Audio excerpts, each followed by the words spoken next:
Thank you all for joining us on this webinar from the Global CCS Institute. Our goal is to keep you up to date with learnings from experts across the CCS chain.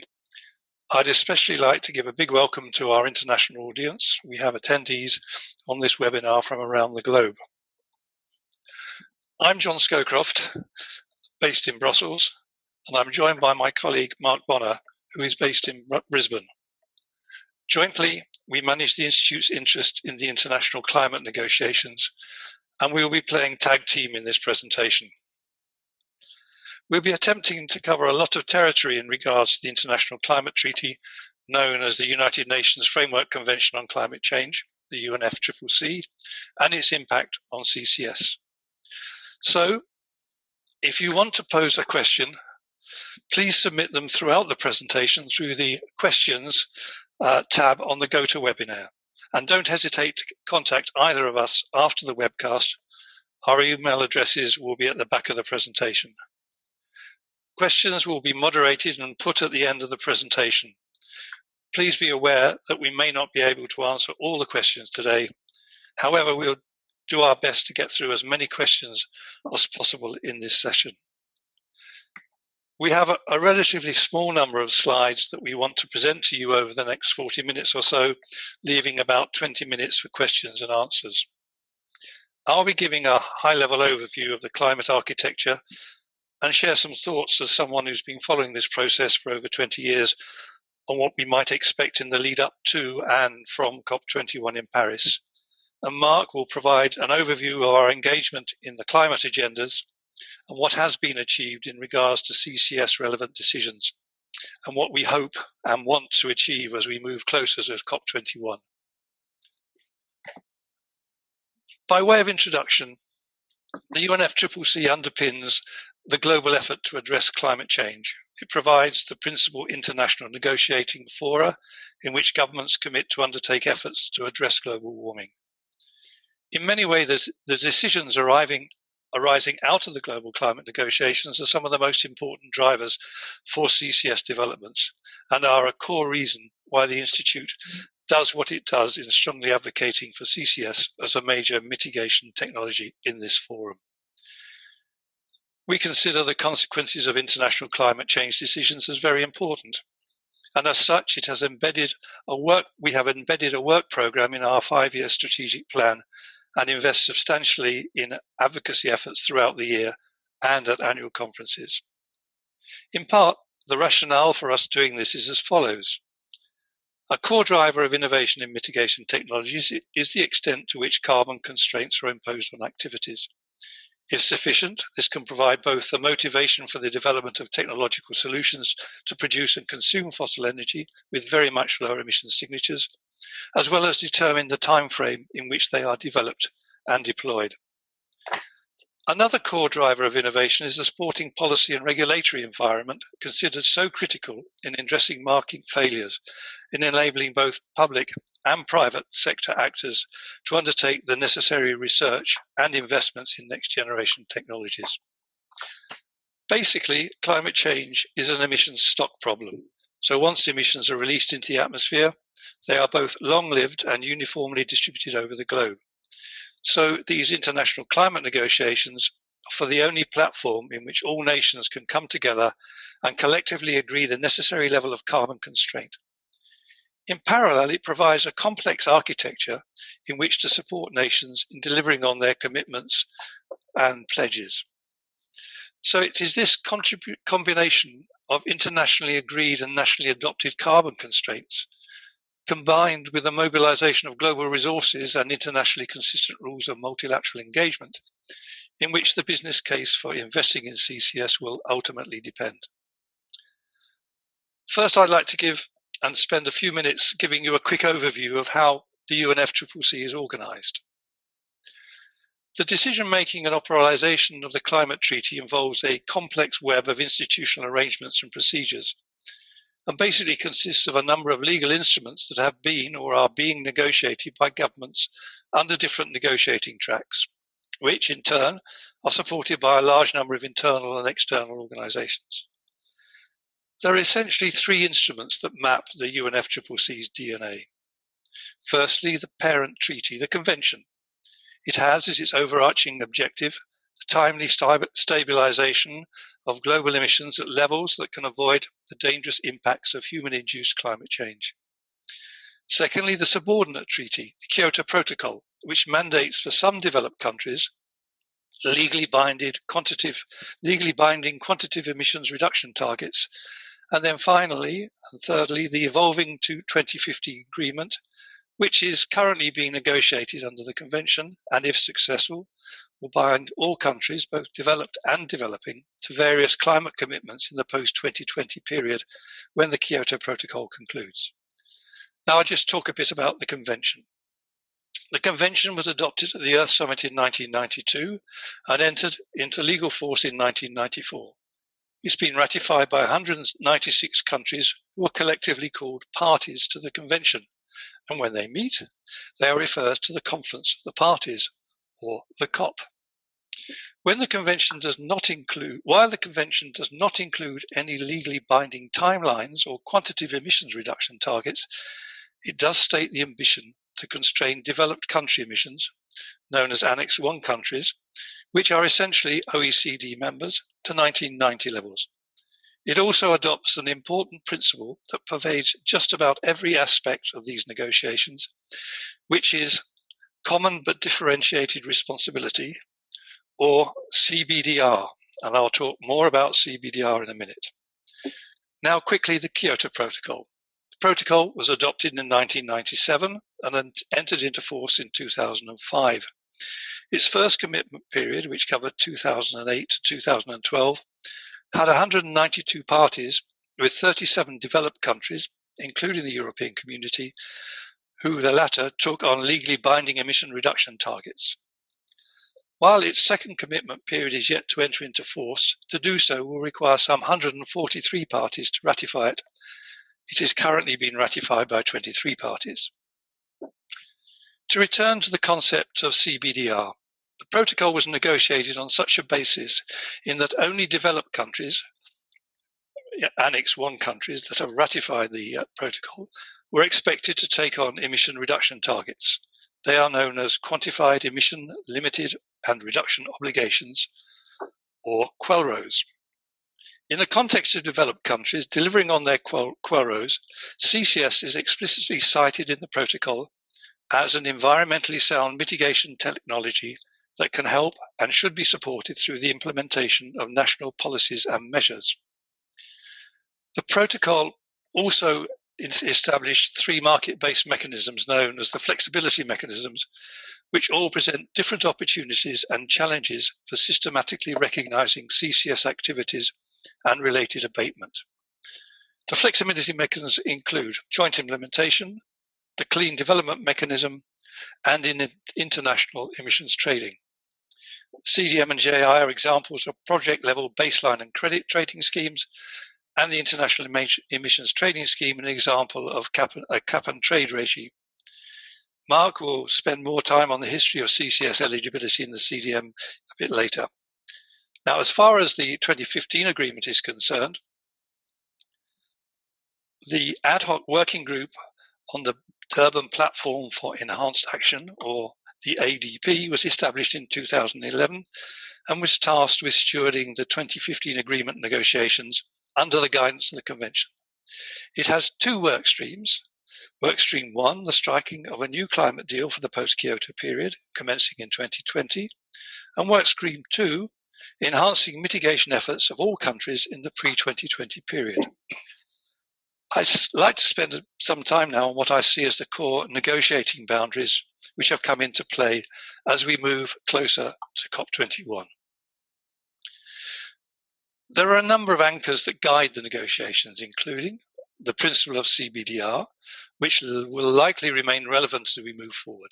It manifests in just about every issue and largely presumes that it will be the industrial countries that will do the heavy lifting when it comes to cutting their domestic emissions and providing resources to assist developed countries cut theirs. Another important concept is that of environmentally sound technologies. This comes from the Convention and strongly supports developed countries taking all practicable steps to promote, facilitate and finance the transfer and access to such technologies to other parties.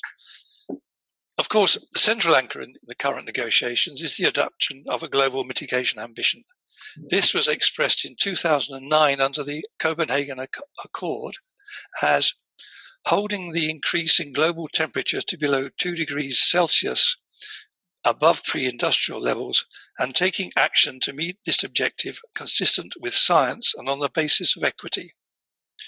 More practically, the latest IPCC report indicates that a 2 degrees C rise relative to pre-industrial levels equates to an emissions concentration of about 450 ppm of C2 equivalent in 2100. I've spent some time talking about these bodies. I'd like to give a quick overview on how the UNFCCC organizes its business. And the chart that's going to come up is taken from the UNFCCC website and is a useful document to find. The two ultimate decision-making bodies are the COP for the Convention and the Conference of the Parties meeting as the Conference of the Parties serving as the meeting of the parties to the Kyoto Protocol, which used to be known as the COP-MOP, but is now known as the CMP.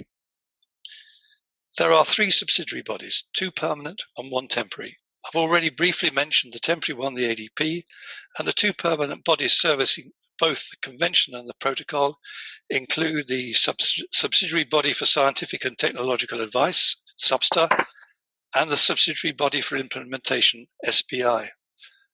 By my count, I've mentioned 12 acronyms so far. There are going to be more coming up.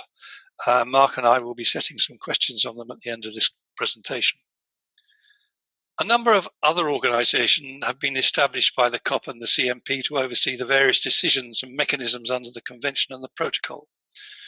Of most interest to the Institute and CCS generally are the CDM Executive Board, and in particular its CCS Working Group, the Technology Mechanisms Technology Executive Tech and its operational arm, the Climate Technology Centre and Network, CTCN, and the Finance's Green Climate Fund and the Standing Committee on Finance.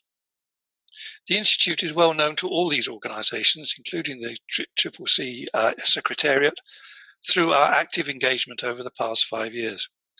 We formally expressed our expert views to all of them at various times in regards to their endeavours to implement the decisions arising from the negotiations. I will now hand over to Mark to talk a little more on the nature of the negotiations. Mark. Thanks, John.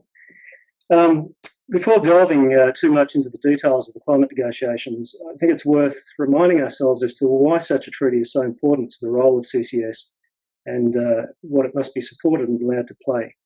The scale of the emission reduction challenge can be simply expressed as a need to reduce global emissions from the current 50 gigatons of CO2 equivalents a year to around 15 gigatons of CO2 or less a year in 2050 and ultimately zero in 2100. Put another way, we have already spent 65% of the 2 degrees Celsius mitigation budget of 2,900 gigatons of CO2, which leaves only 35% of the budget available going forward.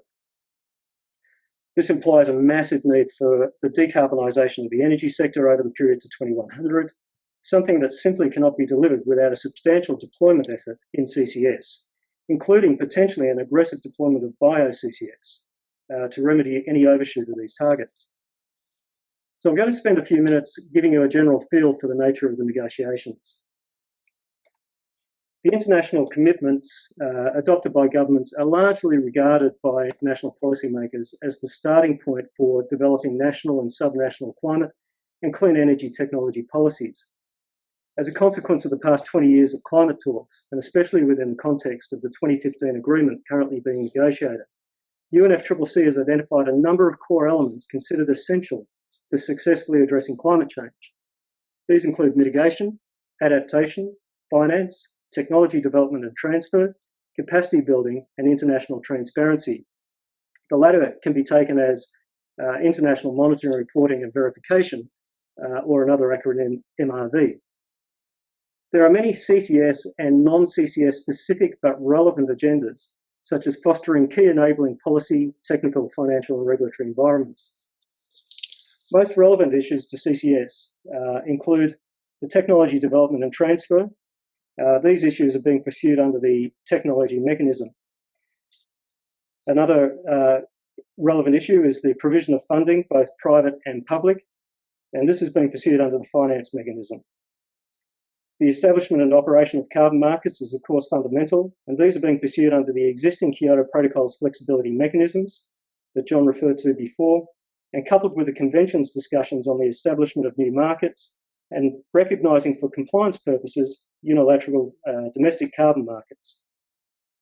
There's also agendas in knowledge sharing and education and facilitating national climate and energy policy, as well as on the ground mitigation projects. So this last bit includes how to best leverage the support of the CDM, that's the Clean Development Mechanism, the technology mechanism, and its policy arm called the Technology Executive Committee and the Climate Technology Centre and Network, as well as exploring the role that nationally appropriate mitigation actions can play. These are called NAMAs. But it's not just the parties that can influence outcomes of these negotiations. As previously suggested, the UNFCCC is not a simple institution. It is a government-led process which is supported by a number of permanent and short-lived bodies, as already highlighted by John.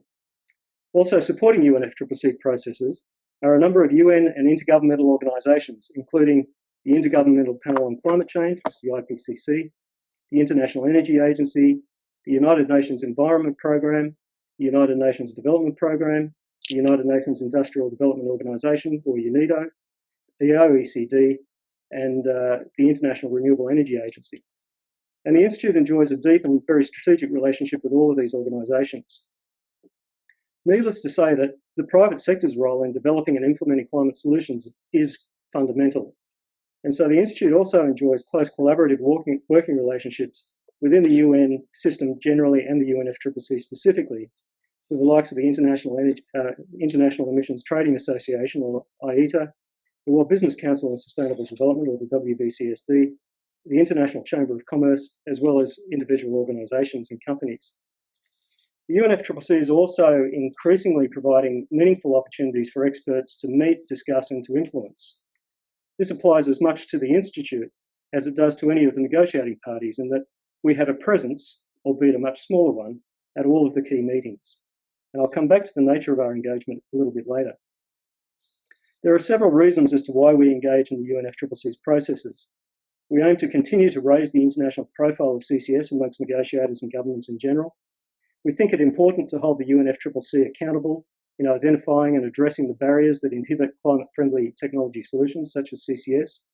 We keep informed about the UNFCCC's continuously evolving architecture and take advantage of new opportunities to positively inform decision makers. We represent our members' interests in our advocacy efforts and ensure that the legitimate claims of CCS are aired. And finally, we have a strong interest in the Climate Technology Centre's network. As a member, we have already demonstrated to the CTCN that we have an enhanced ability to help strengthen institutional capacity to support CCS and to facilitate and guide efforts to deliver projects in developing countries. In terms of who stands to benefit from our engagement, I've had many independent observers of this process say to me that without the Institute's presence in the business of the UNFCCC, the clean energy technology agenda would be almost entirely focused on renewables and energy efficiency. So I guess from that perspective, it's not an unreasonable claim that pretty much the whole international CCS community benefits from our efforts. But specifically, we've helped to successfully showcase the latest CCS developments and knowledge generated over the past 5 years. Most recently, we assisted the UNFCCC Secretariat to pull together the ADP's Technical Expert Meeting, or as they're affectionately known as TEMS, on CCS that was hosted in Germany last October. Most importantly, our members also benefit from our efforts in that the Institute serves as a conduit to representing their interests by giving expression to their views in what are effectively closed conversations within the UN system, as well as harnessing the influence and wisdom of eminent CCS champions, such as Professor Nicholas Stern, among many others.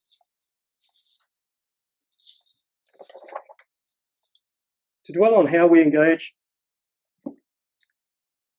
The Institute is an accredited observer to the UNFCCC. This is our 5th year, and we're also an accredited observer to the Green Climate Fund. We're currently awaiting accreditation as observer to the IPCC, or the Intergovernmental Panel on Climate Change, and we already have several staff serving as expert reviewers of IPCC reports, such as the recent 5th Technical Assessment Report. We've also been accepted as a member of the Climate Technology Centres Network, and we're the only organisation or the only member specialising in CCS. Accreditation to these bodies allows the Institute to independently express its views on all UNFCCC matters, specifically CCS, with the aim of informing and positively influencing key decision makers. As accreditation is granted on a merit basis, such status legitimises our dialogue in the UNFCCC secretariat, as well as other key players such as SBSTA, the SBI and the ADP, while ensuring that our written submissions and testimonies, as called for by the parties, are formally taken into consideration. I'd like to spend a few minutes to give you a sense of how we engage.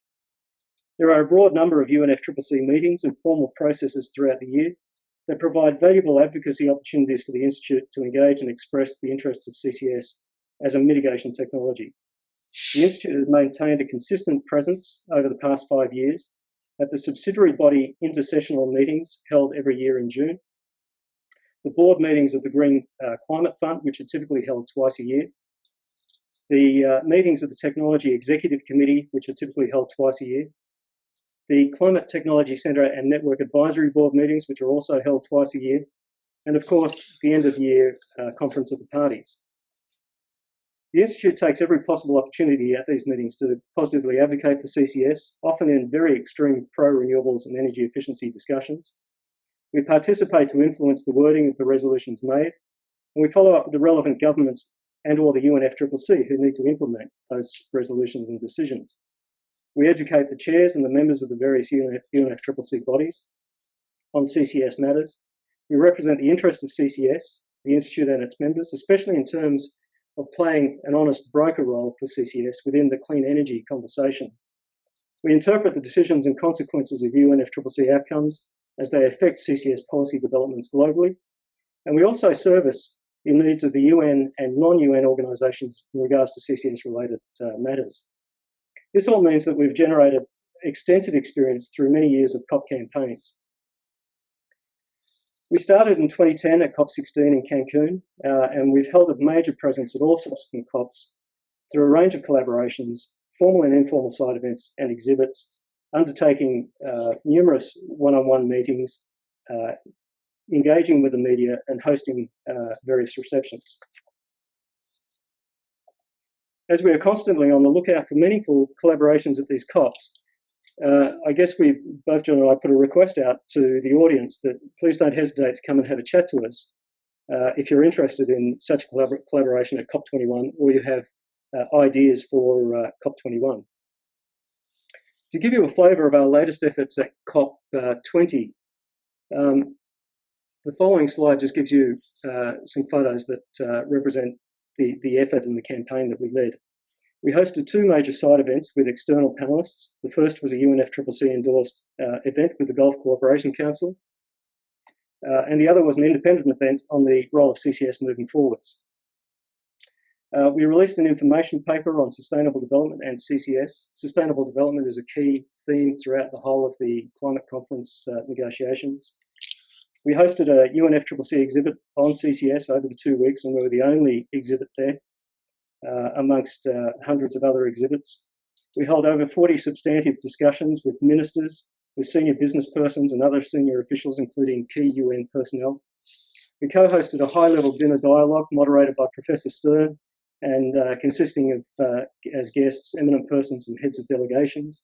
We hosted a media briefing with a number of external reporters, recorded an interview on CCS with the UNFCCC's Climate Change Studio. We presented at 3 major external events by invitation and attended 8 formal external receptions. And we hosted our own informal members reception. We launched an Institute COP20 website.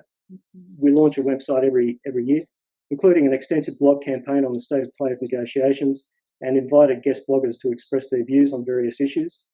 We tracked and communicated extensively the state of play in the UNFCCC's negotiations on relevant issues.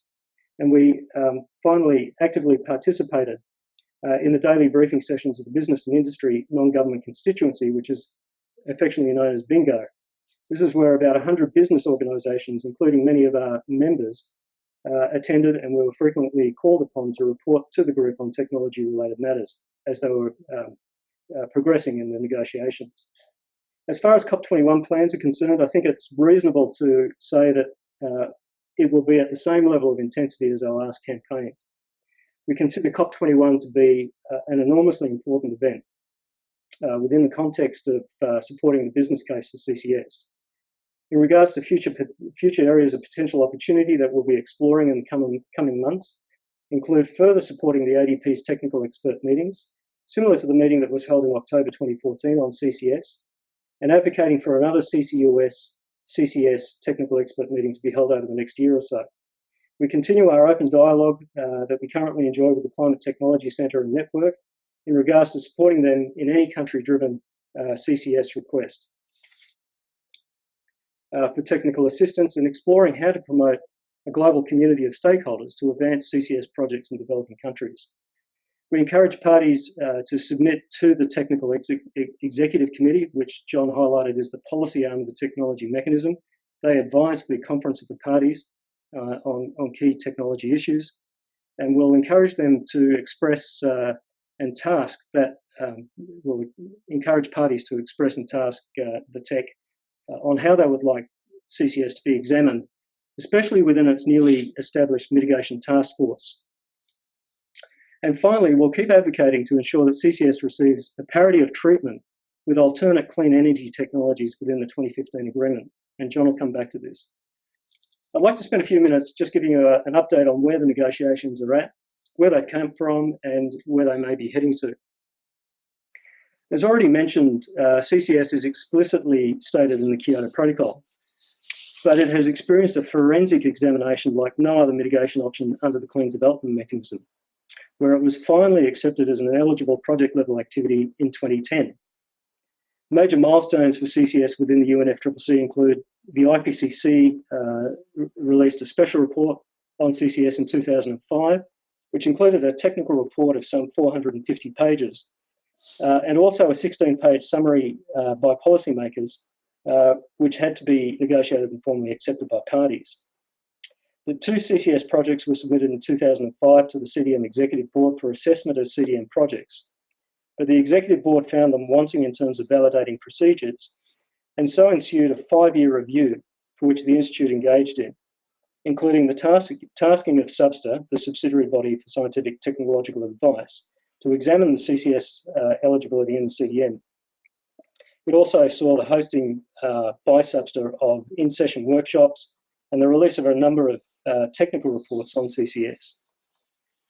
SBSTA also developed the rules of its inclusion, which are called modalities and procedures, and these were ultimately adopted by the CMP in 2011, and the identification of two outstanding issues that remain to be resolved, which I'll touch on in a second. Last year, CCS was also included in the Green Climate Fund's governance instrument as an eligible activity to receive funding. And it is also eligible for technical assistance within the ranks of the Climate Technology Centre and Network. And finally, CCS continues to feature as an important mitigation item in the 2015 agreement discussion. It was characterised within the ADP discussion at COP19 as one of the 3 most important pillars to decarbonising the energy sector. So as far as the most recent negotiations on Lima are concerned, the conference was scheduled from the 1st to the 12th of December last year, but actually concluded in the early hours of Sunday, the 14th of December. This is not an unusual result for the UNFCCC meetings to end a couple of days after their scheduled close. Some 11,000 people attended this COP, which is considered a fairly small COP, with 6,000 people representing government delegations. The main aspiration for the Lima talks was a firm establishment of negotiating text to underpin the lead up to adoption of the 2015 agreement at COP21 in Paris this year. This was largely accomplished with 2 key ADP documents. The first document was the decision text, which was subsequently labelled the Lima Call for Climate Action. This focused on the nature of country climate action commitments called Intended Nationally Determined Contributions, or INDCs, and potentially includes emission reduction targets. And the second document being an annex to the above document called the Elements Text. This includes a plethora of options, suggestions on how parties choose to treat and define the core elements of mitigation, adaptation, finance, technology development and transfer, capacity building, and international transparency in the final agreement.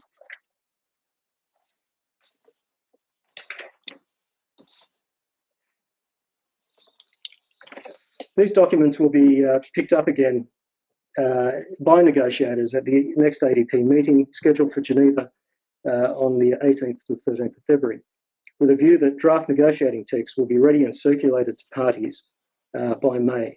And John Scowcroft will be attending that meeting. It is expected that countries will submit their INDCs to the UNFCCC by the first quarter of this year, and this will give the Secretariat time to undertake a synthesis report by 1st of November 2015, which will identify how sufficient or insufficient the INDCs are in preserving the 2-degree target, the 2 Celsius target. And there remains important outstanding issues such as transparency of review and the extent to which CBDR, the concept that John previously identified, ultimately influences the nature of the INDCs. There were no specific CCS issues examined under SBSTA or SPI in Lima, but it should be noted that SBSTA was tasked at COP18 in 2012 to address 2 outstanding issues of CCS in the CDM. And these issues are to be resolved at the SBSTA's 45th session scheduled for 2016. These include further consideration of the eligibility of CCS projects that involve the transboundary movement of CO2. So CO2 is captured in one country and is stored across a border into another country. And whether the second issue is whether there is considered any need for further taxing eligible CCS projects with an additional and non-refundable levy in the form of quarantine tradable instruments, or CER, certified emission reduction units. This serves as a potential insurance against unforeseen leakage events, which are termed net reversal of storage over the very long term. The latter issue is quite a controversial issue in terms of how you systematically include CCS within the CDM. One positive sign from Lima was the ADP's strong support for the technology agenda, with the decision text specifically citing carbon capture usage and storage, CCUS, within a context of continued support for the technical expert meetings over the period 2015 to 2020. These meetings allow the private sector to play a major role in showcasing the mitigation potentials of technologies, projects and programs, as well as identifying more strategic issues. In regards to finance, further pledges were made to the Green Climate Fund, which now amounts to $10.2 billion US, noting that the goal for the GCF is an enduring fund of at least $100 billion per annum in 2020 and onwards. It is also worth noting that in the first week of the climate talks, a non-paper, which is a status for a particular document that is submitted to parties for consideration, on the potential linkages between the technology mechanism and the finance mechanism, cited an option for creating a technology window in the GCF, although no reference was included in any decision documents. This issue is certainly worth keeping an eye on, as the Green Climate Fund currently has 2 windows, a mitigation window and an adaptation window. A disappointing result in Lima was the controversy over the future use of market mechanisms in order to facilitate deep and enduring levels of mitigation ambitions. Some countries put a halt to all discussions on markets by seeking further guidance from the ADP on how they will be treated in the 2015 agreement, which is clearly still under negotiation. It was hoped that decisions could be adopted on the framework for various approaches, which is one of the agendas that is currently being examined. The framework for various approaches aims to provide a common framework linking national trading schemes, among other instruments, for compliance purposes to the UNFCCC, but no consensus could be reached by the parties at COP20, and so this item will be picked up again for discussion in the June intersessional meetings in Bonn this year. It is likely that carbon markets won't get much of an airing at COP21, given that the 2015 agreement will be the focus, and so related issues may not be resolved until sometime around 2017, which is unfortunate. The Institute is pleasantly surprised with the growing relevance and maturity of the work of the Technology Executive Committee, and as a member organisation of the Climate Technology Centre and Network, it also considers positive the growing competency of the CTCN to encourage countries, both developed and developing, to undertake a deeper consideration of technology issues, including CCS, within their own national interest. All of these bodies, the TEC, the CTCN and the GCF, recognise the need to harness the power of the private sector and are increasingly embracing more entrepreneurial language in their work, but there is clearly still a long way to go. As far as the 2015 agreement is concerned, I'll now turn back to John to make some comments. Thank you, Mark. Well, as we look forward to Paris, I think we will be looking to ensure that the language adopted in the final negotiating text offers not only an enduring and long-term enabling framework that can support and build on existing architecture in regards to the technology mechanism, carbon markets and non-market approaches and finance, but also in a manner that is at least technology neutral, embracing a parity of support for all mitigation technologies, depending on where they are in their innovation life cycle, and with a strong complementarity across all the mechanisms.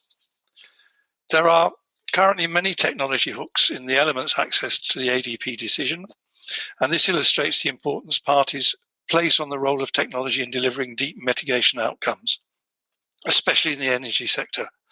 And the Institute is keen to see how the technology mechanism ultimately strengthens links with the finance mechanism in the operational sense, including the possibility of a technology window in the Green Climate Fund. A few final observations.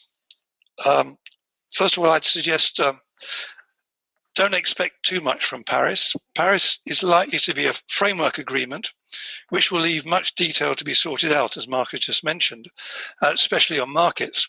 And that means that our work won't stop in Paris. In fact, that's far from the case. Keep an eye on the INDCs, the intended national determined contributions, as and when they are presented.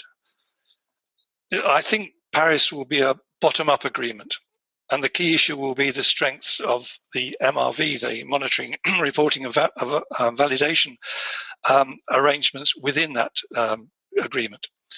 It also means that the Institute and its members will have to engage with national governments from now onwards if CCS is to have its proper place in that agreement and the decisions that follow on.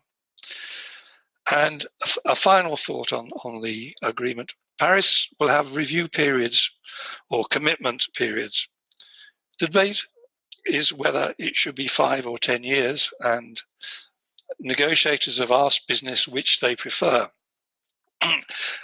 What should we push for? Ideally, I think we should ask for a 2050 or a 2070 target with 5 to 10 year reviews. I think that may be too much to ask governments to sign up to. So let us know what you think would best serve the deployment of CCS within the Paris Agreement. And a word of warning. The French organisers are expecting about 40,000 people to be in Paris for COP21. And that's, don't forget, it's from the 30th of November to the 11th of December.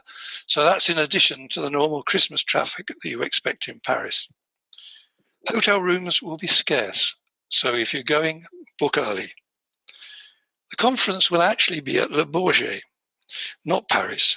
Le Bourget is well outside Paris. It's about halfway to the Charles de Gaulle airport. This means travel will be a challenge, although the organisers are trying to deal with that.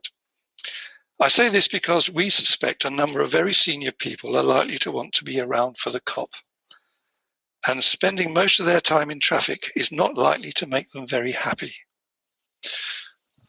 So with that word of warning, I'll hand over to Mark for his to wrap up the presentation before we take questions. Thanks, John. I'd just like to offer as a final observation, the CCS should be front and centre of this global climate conversation based on its economic and technological arguments alone. And while it's true that largely through the efforts of the Institute, CCS is increasingly being allocated more formal space in the discussions by negotiators and policymakers, it is also true that without an advocate like the Institute, This space would be rapidly crowded out by a focus on support for less technically feasible, if not more costly alternatives, clean energy alternatives.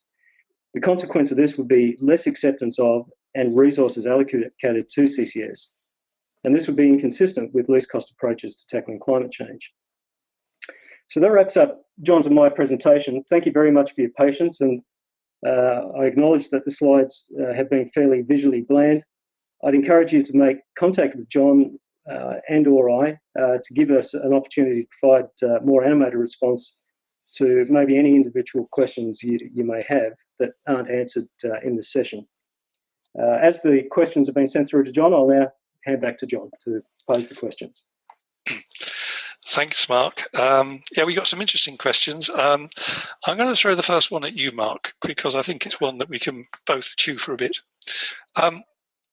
What are the main bullet points that the Institute wants our members to transmit in every contact with government about CCS in relation to COP21? In other words, what are our 6 lift bullet points? That is a good question. Look, I think the reality of the equation is that there needs to be an equal focus from negotiators. I guess part of the problem is the negotiators at the UNFCCC typically aren't from the energy or central line portfolios of government. They're typically from the Department of Foreign Affairs or the State Department and or the Environment Departments. And the appreciation, I guess, of CCS within the negotiating population is quite low. And when you add to that the negotiators are quite a transient population, successes that you've had in previous years are often revisited in future years as new people take over the lead in those conversations. So I guess one of the main bullet points is, if members are talking to government, that there does need to be a consistency of representation of national interest within CCS within these discussions.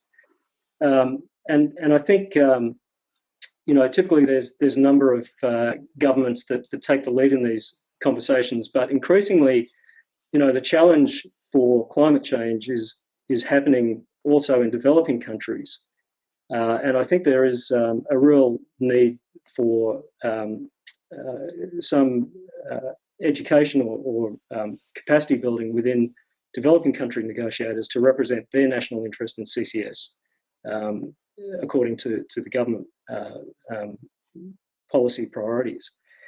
I think secondly is that where the conversation on clean energy is concerned, the conversation tends to be focused on renewable energy and energy efficiency, and this is fine. I mean, I think clearly it's going to take a portfolio approach to addressing climate change, especially in the decarbonisation of the energy sector. But the conversation on clean energy within the UNFCCC is to the exclusion of clean fossil energy. And I guess this gets to the question of, mitigated fossil energy use is absolutely paramount as we go forward. But I think there needs to be a consistency when we talk about clean energy, that you have the trifecta of the options within that conversation. So it's, CCS is considered as important a conversation within the climate negotiations as renewable energy and energy efficiency. I think that probably the third point is there's nothing that beats the demonstration of activity over an intellectual conversation that tends to get quite convoluted within the language of the UNFCCC.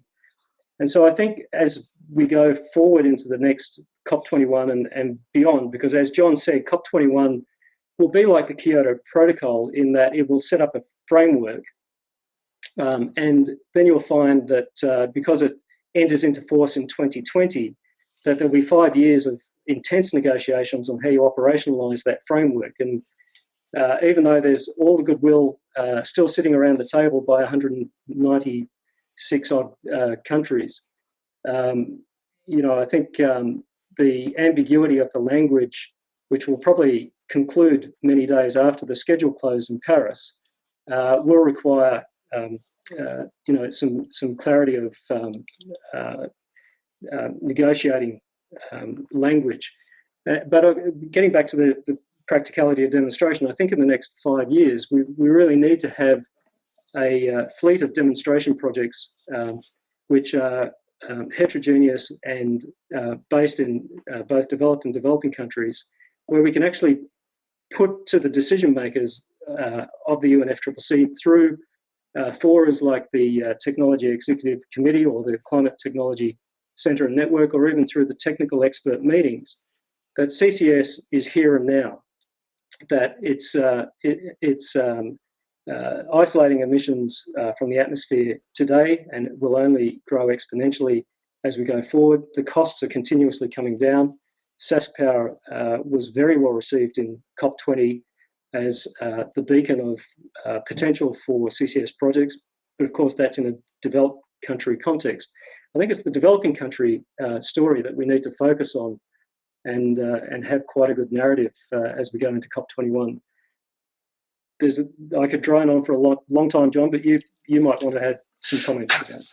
Yeah, I think you also answered a couple of other questions on the way through, which makes my life easier, particularly about the relationship between what we're doing and the opponents of fossil fuels. To sum up, I think, if you are talking to government officials who are going to have some impact on the climate negotiations, and as Mark said, that CCS tends to sort of sit within the energy portfolio, and by and large it's certainly from developed countries, it tends to be the environment, well, from European countries particularly, it tends to be the environment ministers who are doing the negotiations, which is always an interesting equation. I think, to summarize, I would say, first of all, CCS is not theoretical. It is actually exists. There are projects. CCS is moving from the demonstration phase. It is a reality. It is part of a portfolio, and governments will need to address some of the regulatory and policy issues around that to make it happen. And as Mark says, we're not going to get anywhere near the 2 degrees C unless CCS is widely deployed throughout the globe. That means in developing as well as developed countries. John, if I could just make an observation. We in Cancun, when we initiated our first campaign, anything to do with fossil energy was pretty much taboo in this climate conversation, and we were pretty much ostracised, as sort of almost accused of selling snake oil in many ways. I think if you look at where we are now as a result of COP20, which was probably an amazing campaign for the Institute and carbon capture and storage, the view of parties now is that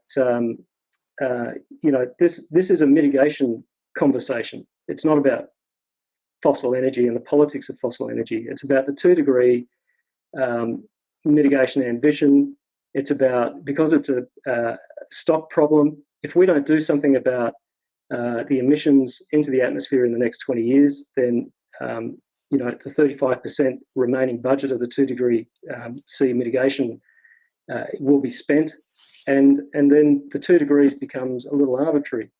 So I think we've had a huge amount of success in changing opinion within the climate population. We can now have conversations on clean fossil energy because it's not only linked in with the mitigation story, it's linked in with the sustainable development story as well for developing countries. And the story is, it's not about fossil energy. It's about mitigated fossil energy. And I've noticed in the last 5 years that we're having quite a mature conversation. In COP20, we had some UN organisations approach us to have a conversation about how we could collaborate with them to put a focus on CCS within developing countries. For example, CCS in industrial applications, for example. And even the concept of enhanced oil recovery is not something that climate negotiators are shying away. In fact, the ADP technical expert meeting on CCS was specifically labelled by the ADP co-chairs. So these guys are negotiators, they're the lead negotiators of their countries, but at the behest of all parties, threw in the carbon capture, usage and storage theme on top of the carbon capture and storage. So there's even a sophisticated understanding about CCS versus CCUS. So I think, we've in 5 years, we've come a long way. And I think there is now a maturity of this conversation, which makes much more sense. But there's a long way to go. The conversation clearly resorts back to, as a baseline, renewables and energy efficiency. Part of the reason we're not talking nuclear is because nuclear is not part of this convention. But CCS is continuously having to be put back in the same sentence as those two other options, and we consider all of those options fundamentally important. We're not saying supply less support to any of these options. We're actually saying the reverse, that all of the options need to be treated with a parity and many much more resources, if that's a legitimate English expression, needs to be dedicated to their development and their deployment. Back to you, John, sorry. Okay, yeah, let's move on to another question, which is about NAMAs. The questioner is wondering whether A, we've looked at them, and B, whether they provide sufficient detail to derive the contribution that CCS is expected to deliver for countries to achieve their goals. And I think that's an interesting question. First of all, we need to look at the NAMAs, but I think, Mark, there is also the question of the technology needs assessment under the TEC and the CTCN. Maybe you'd like to say a few words about those and where we've seen CCS popping up in that. Yeah, thanks, John. NAMAs, after 5 years of engaging in UNFCCC and hearing this nationally appropriate mitigation action acronym NAMA, it's still evidently clear that not everyone actually understands what a NAMA is and what can be included, what should be included. But I think, as John says, the Technical Needs Assessment Program, which is funded out of the Finance Mechanisms Global Environment Facility, which is a UNFCCC finance body, GEF. They finance developing countries to go and explore technologies within their own national interest. And hopefully out of that, not only do the developing countries have a roadmap of prioritising their technology needs, but it also hopefully manifests in projects which link into the finance mechanism more broadly, through potentially funding through the Fast Start, the $30-odd billion Fast Start program, which concluded in 2012, and also the Green Climate Fund, which is the $100 billion a year fund in 2020. And clearly, developing countries are interested in ramping the contributions of that fund northwards as we head to 2020. This concept of a TNA, it's a UNEP sponsored initiative funded out of the GEF. And I'm not quite sure what the investment is per country, but it's many tens of thousands of dollars, if not hundreds of thousands of dollars for developing countries to go and explore this. And out of the 60-odd TNAs that have been given effect, CCS enters in about 8 of them. And clearly out of the other TNAs that are on the table, there should be a substantive interest in CCS identified, which isn't. Now, I don't know if that's a cultural thing of the program, which has been running for a number of years now, but clearly decisions are being made within the UNFCCC based on these TNAs. The Technical Executive Committee prioritises their work program based on a number of assessments that the UNFCCC Secretariat have made on the TNAs, which are published on the UNFCCC website. Part of the problem with the TNA, I guess, is that there isn't really any standard format. Many of the TNAs are not in English. They pretty much at the behest of what the developing countries put in a document, or the consultants that are outsourced to do it. But it is an important concept, and clearly a program to advance their technology needs would end up in into a NEMA. Now, that could include CCS, clearly, and I think that's why NEMAs are extraordinarily important for both developed and developing countries. I think how that's reflected within the 2015 agreement within the INDCs is yet to be known, is yet to be seen. But again, talking to many negotiators, especially from developing countries, it's not clear what exactly goes into a NEMA and what doesn't. John, I'm not an expert on NEMAs, but have you got anything else you want to add to that? Well, not specifically on NAMAs, but really to pick up on the TNA thing. I did get an indication in Lima that at least one developing country has put forward a proposal for a coal-fired plant to the CTCN, and we'll be following that one up. But I was thinking also in terms of the TEMS,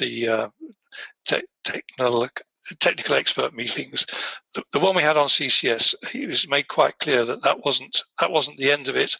There will be a follow-up, and certainly we in the IEA have been, or rather the IEA and us have been charged with pushing that forward. And one of the things that came up was that the co-chair of the technology executive committee basically said, well, we're happy to pick up CCS in our deliberations. All you need to do is to write us and tell us what you want us to do. Now, the tech has got a mitigation subcommittee, and I suspect, I more than suspect, I think I'm going to do my best to ensure that CCS becomes part of that mitigation committee's work, and that there is ongoing work going on at CCS there. I guess just on top of that, I mean, one of the bullets, going back to the first question of what members could be taking back to government is exactly that, is a request that government put in formally, both to the ADP, that a continuation of CCS as a technical expert meeting topic to follow up the meeting that was in October, but also to get their governments to task the Technology Executive Committee to dedicate time, formal space, to talk about carbon capture and storage. If it's not carbon capture and storage, then clean fossil energy. If it's not clean fossil energy, then it's clean energy technologies. But I think clearly these UNFCCC bodies are tasked by governments, and governments will be informed not at the COP, but well before the COP. So I guess, if any members have influence with their governments, then clearly identifying the need for CCS both as a priority in the tech and also as a technical expert meeting. Also, just to add for the TNAs and the NEMAs, of course, anything that is accepted as within the TNA, which is clearly driving the Climate Technology Centre networks radar as well. Anything in the NEMAs is clearly going to have preferential treatment over any financial resources that come out of the Green Climate Fund. So the more you can formalise technology needs and the national interest within these vehicles, if you like, of the UNFCCC, then clearly the resources will flow not easily, but more easily than if they were outside of the process. Back to you, John. Okay, thanks, Mark. Well, I'm afraid we've run out of time, and we haven't been able to get through all the questions. However, if you do still have questions, please submit them to the Institute through the webinar inbox, webinar@globalccsinstitute.com. And certainly the questions that haven't been answered, Mark and I will have a look at it and get back to you. The webinar has been recorded and will be made available on our website, along with a copy of the presentation in the coming days. This is one of a series of expert webinars. I do hope you found it useful and valuable. And finally, as you leave the session today, we've put together a very quick 3-question survey and would appreciate you taking the time to complete it to help us improve our webinar program. So thank you all for your attendance, your contributions, and goodbye.